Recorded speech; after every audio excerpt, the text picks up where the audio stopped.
Hey guys, this is a quick bonus reading that I channeled by drawing on my Buddha board for Tuesday, January 6th, although it's relevant for at any time that you find it. Now, it started off looking like cat whiskers, which obviously reminds me of a cat, which symbolizes the divine feminine, intuition, mystery.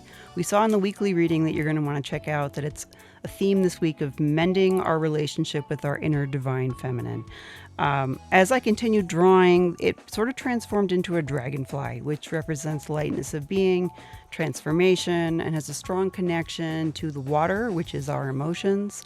And on Tuesday, I pulled the Queen card, and the rune that fell out on today was Inner Light. And it was all about reclaiming your power as the Queen through remembering your inner light. So the dragonfly totally made sense.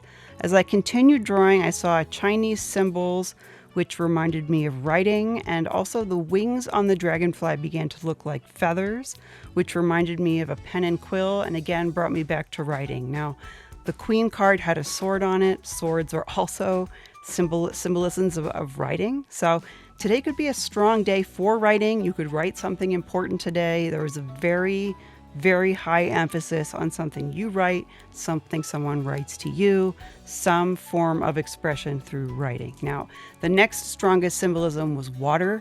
The belly of the dragonfly actually looked like water, and as I said, dragonflies are related to water, as are dragons. And even in the weekly reading on the Buddha board, the image itself for a moment looked like a dragon's face. It had an eye, it had the dragon's cheekbone, and that's a very powerful symbolism.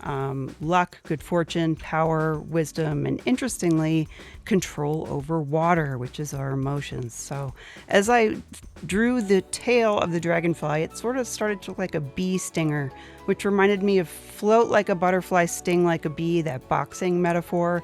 Except in this case, it's float like a dragonfly, sting like a bee. So it's sort of this combination of divine feminine and divine masculine power. Now, as the drawing began to fade, I saw clearly the rune Lagus, which also means water. And one of the last symbols to remain before it faded was just one wave of water. So in the weekly reading, we saw that there was a distance between you and a divine lover over a body of water, and that your connection was intact because of a spiritual bridge between the two of you. Now, the last thing that's important is that dragonflies are also bridges between realms. I hope this extra symbolism helped you guys.